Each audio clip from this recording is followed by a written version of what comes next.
Now I know I don't need to look at myself though. Okay, great. Um, so thank you again for having me. And the talk that I prepared for tonight is titled Remembering We Are Earth Beings, Eco-Dharma for Troubled Times. And much of what I want to talk about tonight is the contributions of the Dharma to understanding our interconnected ecological selves. And I thought that I'd just begin by doing a welcoming with you all, which kind of helps sort of plant the seeds for what I'm going to share a bit tonight. So you don't need to be in a meditative posture, or you can be if you'd like. But first, I'd like to welcome all of us to welcome the earth that we are all each upon right now, and to really acknowledge and give gratitude for this earth that supports us, and also the indigenous peoples who tended and stewarded the land that each one of us occupies, for all the plants and animals that have had indigenous roots here. And just taking a moment to recognize that this is here too, that all these ways that our own being is predicated upon the lands and the peoples and beings that occupied and tended and settled here.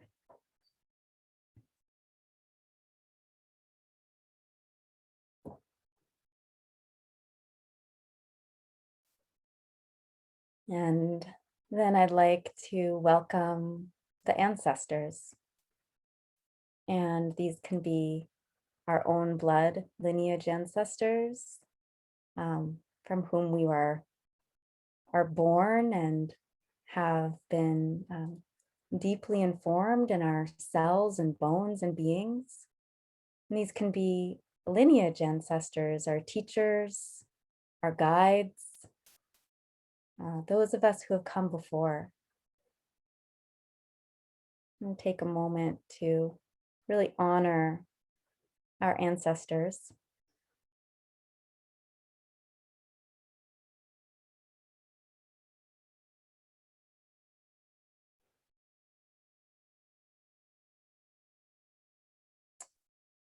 And then bringing to mind our communities, our varied communities, our families, our friends, the human and the non-human communities that support us in our daily life or in our life paths in some ways. And again, to recognize that they're here too in particular ways, that their support and their connection to us is helped bring us to where we are. So taking a moment to honor them.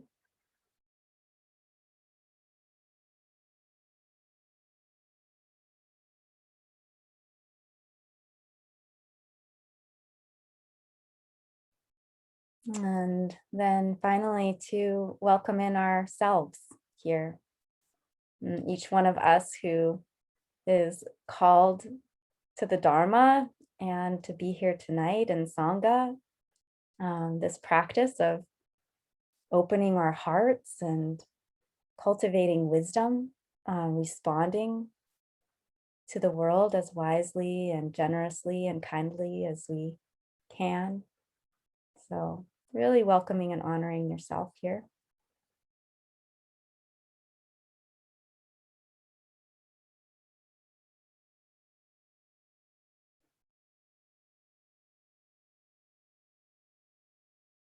So thank you for beginning with that. And Marcia did such a lovely job of introducing me. So I'll just repeat a little bit that I've been involved in environmental education and activism for a number of years. And as a student and a naturalist and a wilderness guide and a researcher, a college professor, and probably more recently, a co-facilitator and teacher with Gil Fronsdal and Susie Harrington of a Buddhist eco-chaplaincy training program.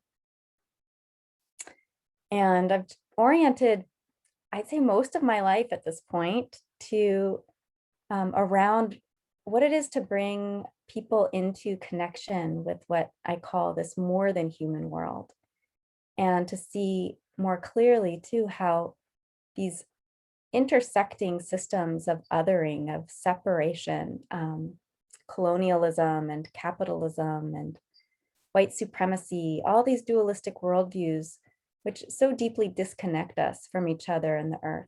And so I spend quite a bit of my teaching as a college professor really investigating that with my students and then engaging in these practices of reconnection.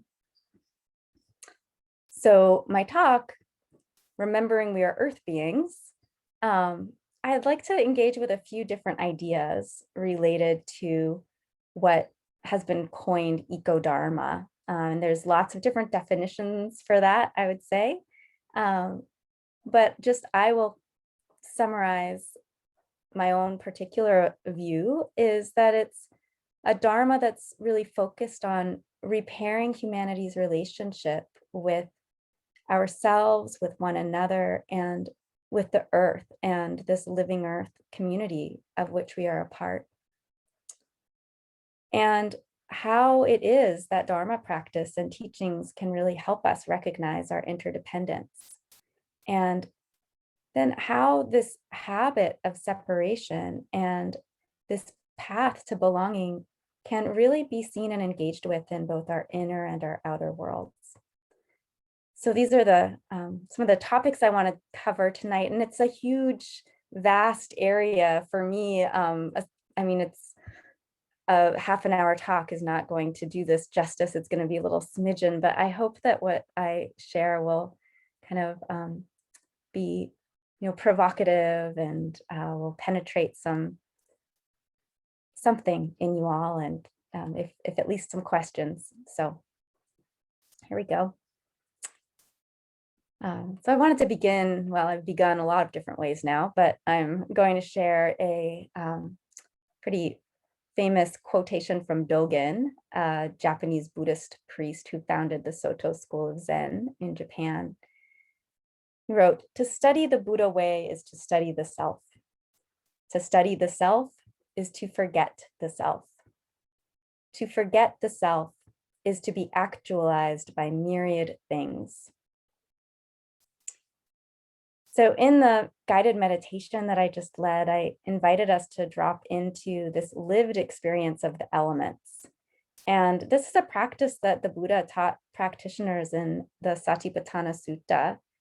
And in the suttas, he actually is, there's a story of him speaking to his son, Rahula, about this particular practice as something that really has the capacity to bring us this understanding of anatta, or no self, which is this forgetting of the self, that Dogen writes about.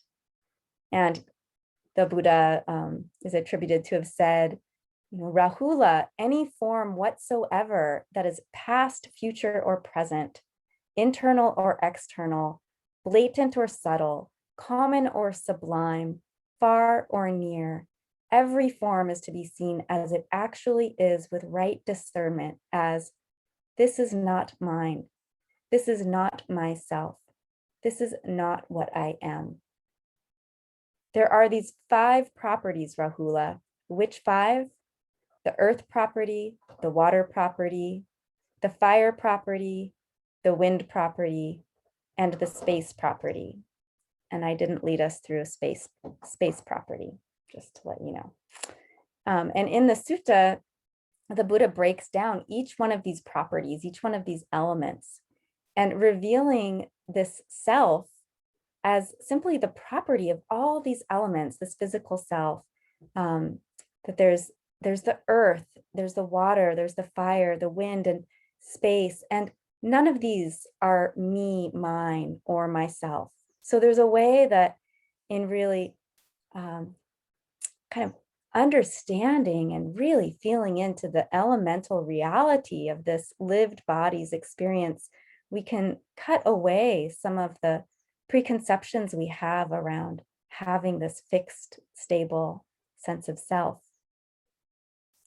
And it's pretty extraordinary, I've found, to really contemplate that, that even this element of air, this act of breathing, is this reciprocal relationship where the photosynthesis of plants requires the carbon dioxide that we're emitting, and we're absorbing the oxygen from their synthetic synthesis, this process of photosynthesis, and that none of us exist independently of each other, that there's this idea that we're kind of constantly like we're leaning on each other, and that in so doing we also belong to one another. I really love that word and that the sense that that evokes, like what it is to just simply belong to each other. And this is inherent in these ecological principles, that everything is comprised and bound to everything else, that the water and the wind and grasses and rocks and rivers are all wrapped up in this intricate related web of being that we humans are not separate from. So Marcia also mentioned that I studied quite a bit with Joanna Macy, who's this Buddhist scholar and social activist who put together a set of practices called the Work That Reconnects. And she is very ecologically oriented. And she describes falling in love with this Buddhist concept of paticca samuppada, which is also translated as dependent origination.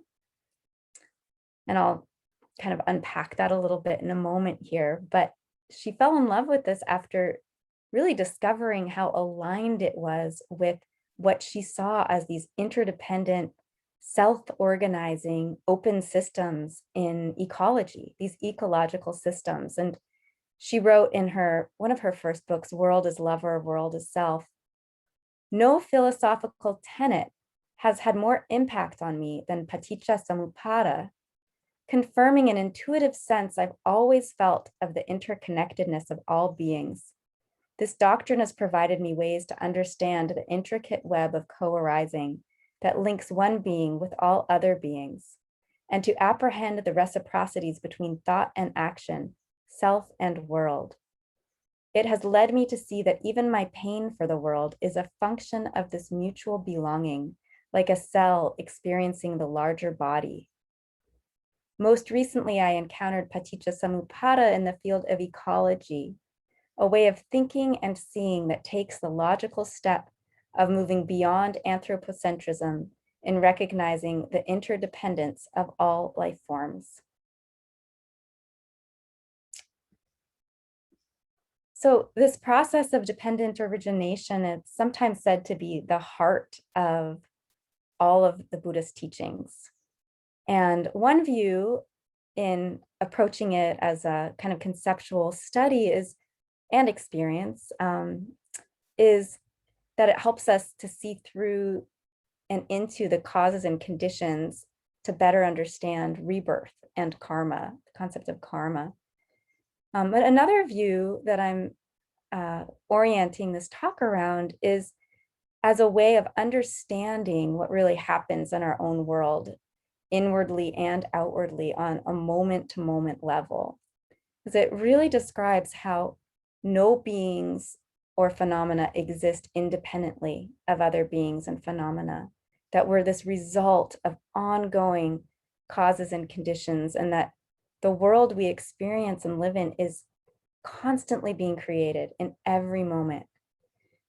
And that witnessing the earth around us and in us, so this sort of ecological approach, this eco-dharma approach, can really help us to penetrate this deep seeing of the causes and conditions of dependent origination. And I'll give you a little example from my life.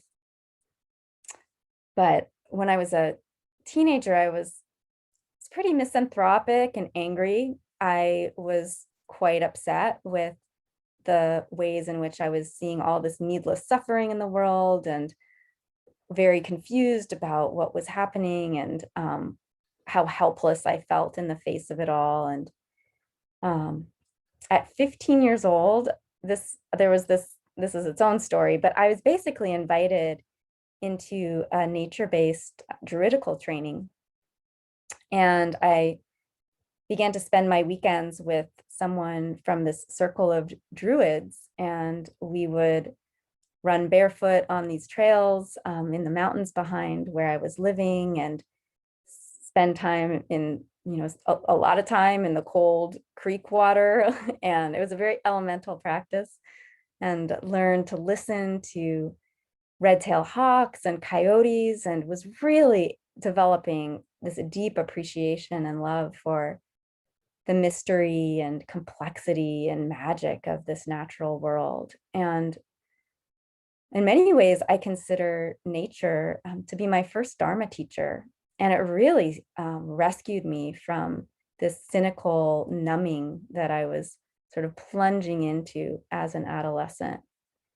The practices that I was engaged in kind of informed this growing sense of me of being nature, again, of recognizing the earth and the elements and the changing seasons in my own body. And this way in which there are these deeply knit webs of being that I really started to feel this sense of not just belonging to, but contingency upon. And I'm not saying this because we all need, these kind of unique experiences of being adopted by a group of druids to access this at all. I think that, paying attention to moss in a sidewalk, or a pot of flowers, or a tree in the backyard is just as effective in really bringing us to our knees, and that sort of humility of how extraordinary this more than human realm is, and how we can really start to sense our interpenetration with it. Thich Nhat Hanh actually uses the metaphor of a piece of paper to illustrate this sense of interbeing. He has this simile where he says, if we really see ourselves as products of conditions, if you are a poet, you will see clearly that there is a cloud floating in this sheet of paper. Without a cloud, there will be no rain. Without rain, the trees cannot grow. And without trees, we cannot make paper. The cloud is essential for the paper to exist. If the cloud is not here, the sheet of paper cannot be here either. So we can say that the cloud and the paper are.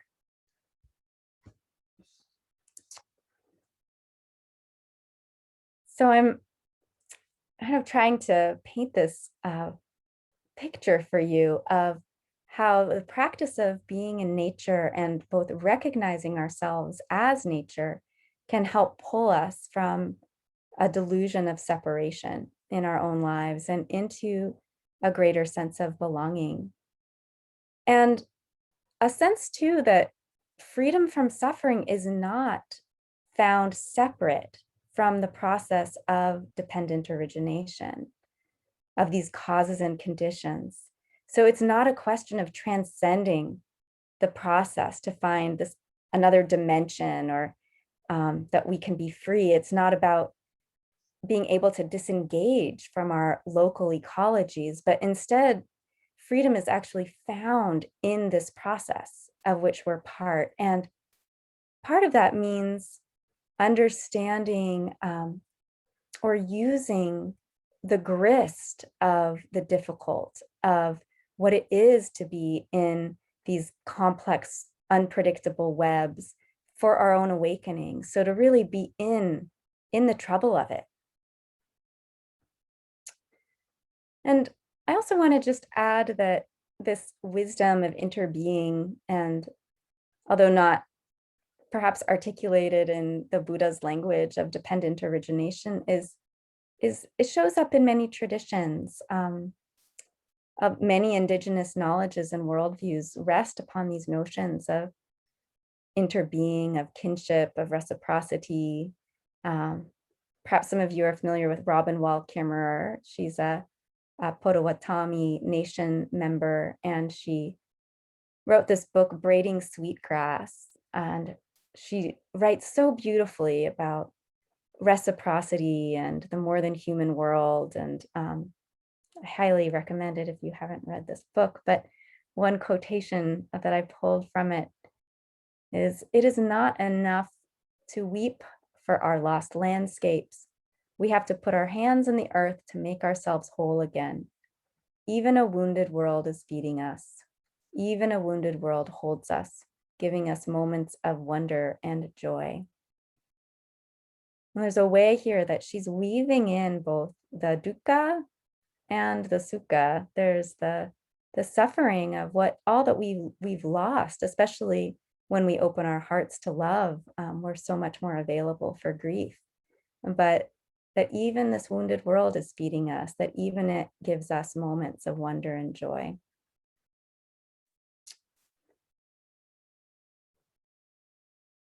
And it's also helpful, I think, to see this process of dependent origination and as not happening. And I also want to say I'm not doing the best job talking about dependent origination. There's a lot of great talks out there.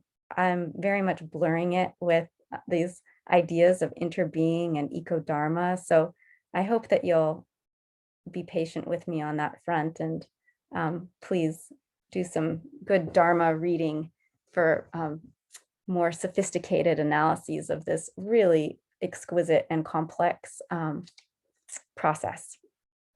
But that it doesn't happen only in our individual consciousness, that it's happening on this much bigger scale and on more collective levels, social, political, cultural, environmental. So a way of understanding it is that through these like shared opinions, these shared worldviews or perceptions or reactions, that we can, communities of people, groups of people can perpetuate stories of separation.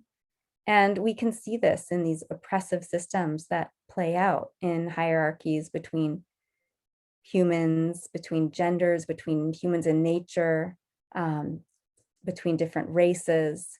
And that climate change itself can really be seen as the symptom of this much greater disconnection that's bred from this illusion of separation and supported by systems whose survival is contingent upon feeding a sense of scarcity or lack. So, in a way, a response to climate injustice, for example, is also a rejection of a set of worldviews that are fundamentally alienating and that keep perpetuating in this kind of system of causes and conditions that can keep building on itself. So I think that in my write-up for what I said I was going to discuss tonight, I said that I might bring in how to respond. And this is how to respond to the ecological crises of our time. I think I suggested something on that front. And again, this is just a huge, huge topic. The question of how do we respond to the pain of separation in ourselves, in our world, how we open to the cries of the earth in our own hearts and minds, in our local and global ecologies. And I'm going to leave you with one very simple tool, and it's one that we describe as foundational in our chaplaincy training program. And it's also something I've found to be deeply important in all the roles I take as a teacher, as a guide, as a friend, and that's learning to listen. So one of the questions that we ask in our eco chaplaincy program is what it is to be heard, what it is to be witnessed in difficult times. And what emerges in that space that feels safe to share, where the listener doesn't move to fix or to repair or to spring into action.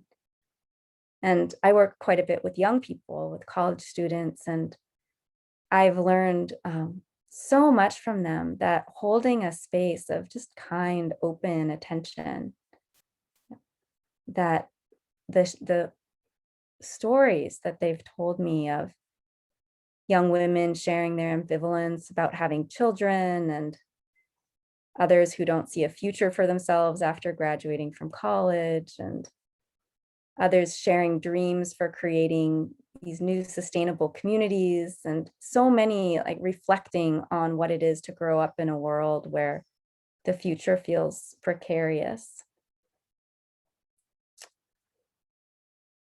And that in that act of listening and in that act of sharing, there's healing that takes place. There's a sense of being held, and perhaps even an alignment with that sense of belonging that I was referring to earlier in the talk. There's a story that Robin Wall Kimmerer tells in Braiding Sweetgrass. She's a biology professor, and she asks her class of biology students, "Do you love nature?" And pretty much all of them raise their hand and they say yes. And then she asks them, "Does nature love you?" And she said that maybe one person from a class will raise their hand. And she describes this incongruity as a sign of how in dominant Western culture we've grown up lacking a sense of reciprocity. And my own experience, in the druidical practices really opened me up to this way of being in the world where rocks and rivers and trees were animate, and I could have these conversations with lizards and hawks, and I could listen to the earth and also be listened to. And I consider this form of listening a kind of reciprocity and also an expression of love. What does nature love you? And do you love nature? That there's a way that that reciprocal relationship is mirrored in deep listening. And finding that at this time, one of the greatest gifts we can give that really reflects a sense of belonging in and to the world is to listen to those whose voices need to be heard. And some of those might not be human voices. And how do we then listen from the heart? And how can this simple act of listening open up a space for healing and for a wise response?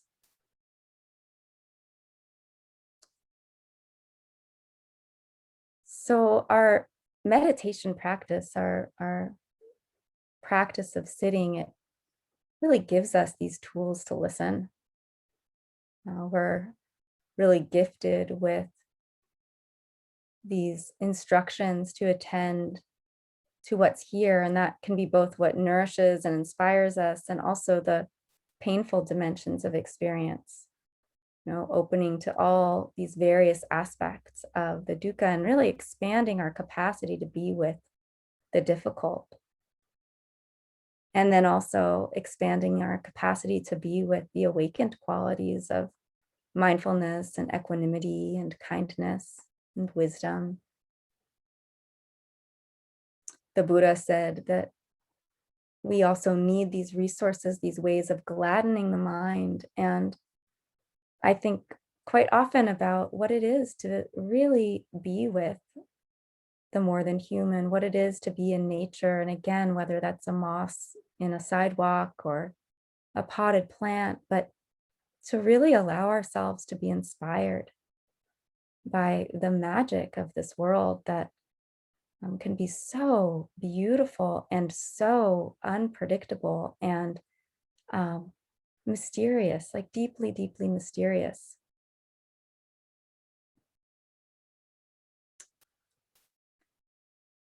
Nisargadatta Maharaj, Indian teacher, said, "Wisdom is knowing I am nothing love is knowing I am everything, and between the two, my life moves.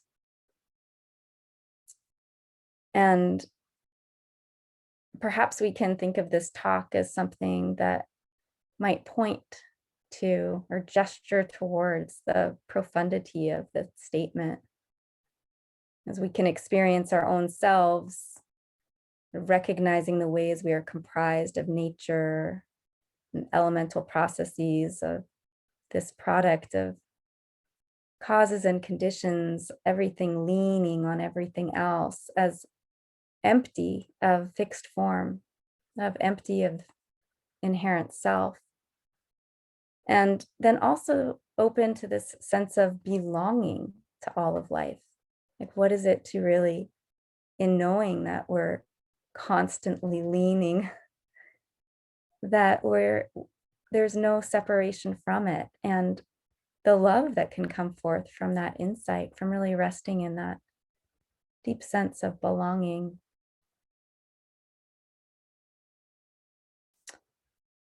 Now, this question about how to respond, it's this question of what is engaged practice. And again, so much to say, but what I'd like to leave us with is suggesting that listening to ourselves, listening to each other, listening to the earth, that in that practice, that simple practice, that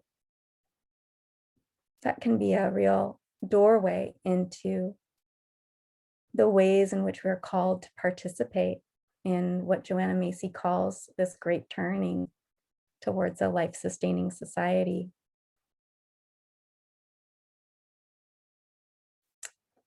Recognizing that, we are life, that life runs through us and shapes us and connects us to all beings, and that the more we learn to listen, the more we may come awake to this understanding.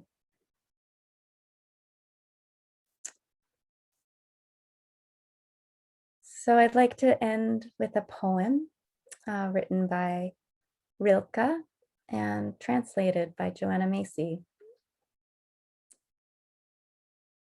I live my life in widening circles that reach out across the world. I may not complete this last one, but I give myself to it. I circle around God, around the primordial tower. I've been circling for thousands of years, and I still don't know.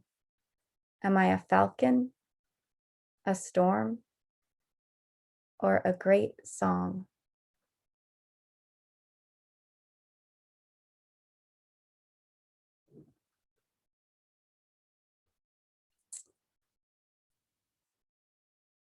So thank you so much for your kind attention.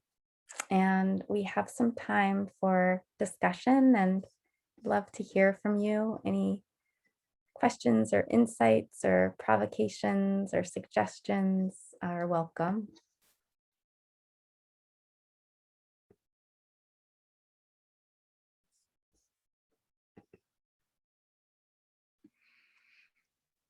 Hi, Kirsten. This is Jen. Hi, Jen. I made a note. I'd love to see if you could talk a little bit more about causes and conditions that keep on building upon themselves. I don't know if that's a thread you can easily pick up, but it sounded like I needed a little bit more information. Yeah, that's, I think, right around where I started getting self-conscious about not doing a good job of fleshing out this concept of dependent origination. So thanks for that. Of course. I'm Yeah, not saying you did a bad job. I'm just saying I need more. I think we need a little more totally. No, detail. absolutely. Yeah, thank you. Yeah, so the way that the Buddha taught about that particular teaching was, it's really the cycle of samsara, and it's how rebirth happens in each moment. And so there's 14 links of this chain, and but beyond, so this is why there's very sophisticated talks, that go through each of the links, and I'm not doing that, but the sort of abbreviated um, understanding or teaching of it is the sense of that we're building up habits in the mind and the body. And so those then predicate the way that we respond to the next moment. And there's a moment in that before the action takes place of responding out of habit, that if there's mindfulness applied there, and we're noticing that the habit is being motivated by greed, aversion, or delusion, that we can intercept that rebirth into that moment.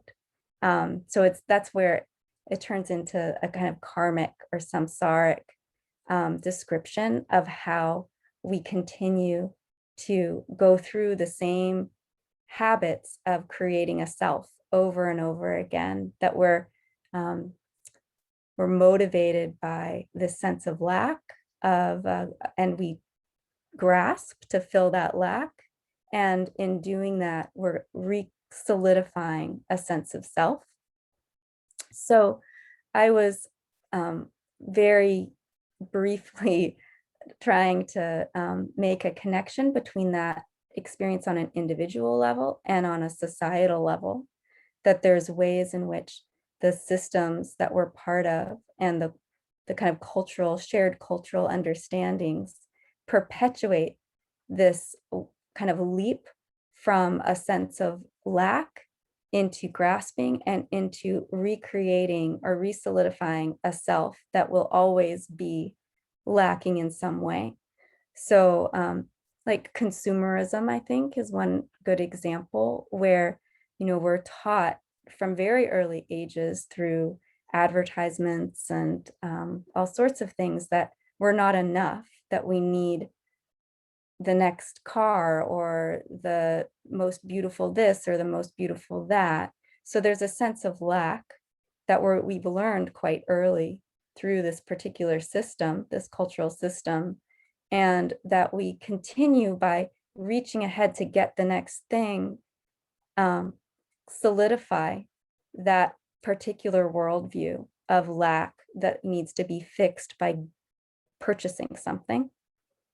Does that make sense? Yeah, absolutely. And I think there's that magical moment after a certain amount of time spent meditating where a person can begin to recognize they have a little more sense of the machinations of the mind. And so, like you said, you can be in a pause place rather than a reacting place. So I understand where you've just taken us. Thank you so much. Oh, thanks for allowing me to describe that in some more detail, because that's exactly it. That's why this has been called the essence of the Buddha's teachings, is because it's pointing directly to that moment of interception where, with enough mindfulness, we can feel that we're grasping and we don't necessarily respond to that. We don't take that action. Yeah. And that's where freedom is, where we let go of that. Yeah. Thank you. Hi, Kristen. This is Ray. Hi, Ray. Um, I love the way you weaved Druidism into your discussion. You learned me something, I'll say.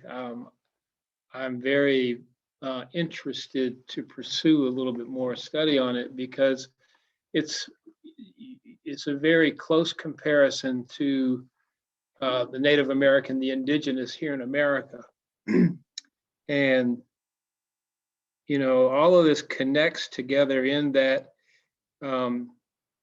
you were just speaking to Jen about how, here we are today in this world of consumerism where we have lack and limitation and we don't recognize the infinite abundance that's available in the universe. And that's a cycle on planet Earth that took place basically over the last 500 years of the industrialization, the empire building of the world that we now live in probably the most highest intensification, complication that's ever existed. And now we point back to Druidism and the original ways, and from where we've come. And so I kind of, I never really understood, the Druidism teachings. I don't understand it completely, but you've kind of created a curiosity in me, I guess I would say, to see the connectedness of that with the Native American teachings. I have an indigenous background, and I've done a lot of studying about the Mayans, the classic Mayans, the galactic Mayans, as they're referred to. And even though they're considered a primitive teachings, they understood much more about mathematics than we ever have in our current modern day culture. And they also understood what I'm going to say is the resonance that we as individuals have within us. And as you went through the elements with the water and the air and the solid and the earth, I wanted to also add in there the harmony within us and the light that is within us. Those elements that help us to better understand that no self, that interconnectedness that we have. And if you think of music and harmony and how all that comes together, you can just see how we as a species are just interwoven within ourselves. And we just don't recognize it to the extent that we should. That's beautiful. You just shared so much that just lit me up. Thank you. Thank you. Thank you. Yeah, so many threads of what you just shared I resonated with. And I'll also just confess, I definitely have outed myself now as with my animist leanings, right? And this isn't necessarily couched in sort of your in the Buddhist teachings, for example. So I have a bit of a hybrid in me, but certainly that kind of sense of really perceiving all these non-humans as other beings, as lively, is something that brings me a lot of joy and enhances my own kind of capacity and understanding of this sense of interbeing that you were describing as well. So just want to be clear about separating my own animist flair from the Buddha Dharma too. Yes, and I'm sure, as you know, now that we've moved into the realm of quantum physics, we've kind of moved beyond the Einstein. Einstein helped us get to where we're at. But now, being in the realm of quantum physics, we understand that the material makeup of us is only about 1%. Mm-hmm. That there's Right. so much space, and right, that really defines who we are. Right. And I didn't even lead us through space as the fifth element, which thank you. Yeah, thank you. Thank you. Yeah. Well, I think it's probably time to transition. I so appreciate the attention and the questions and wish we had time for more. I'm going to just guide us in offering the merit, and then if you don't mind staying on for a few minutes, because there's going to be some announcements. So inviting you to find a posture again that is both relaxed and there's also some energy, some attention.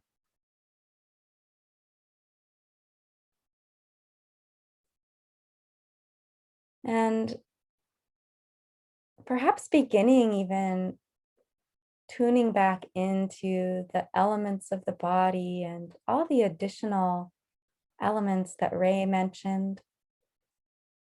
the light and the space and all the other ways that we feel ourselves here, that we are living, breathing bodies and beings.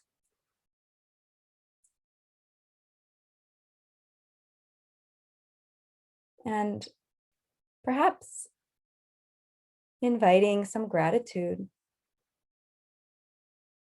for all that has come to coalesce to help us be beings, lived beings on this shared earth.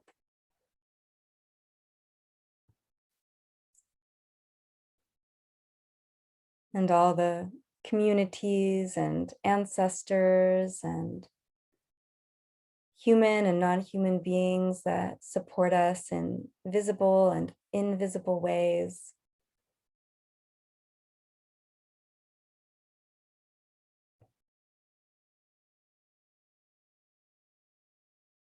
May our practice together tonight benefit all of these many, many beings and extend out to all of those beings' networks and communities and ancestors, and just continue to expand and expand. And may the benefit of this practice really touch all beings everywhere. May all beings everywhere be safe from inner and outer harm. May all beings everywhere be happy. May all beings everywhere be healthy and strong.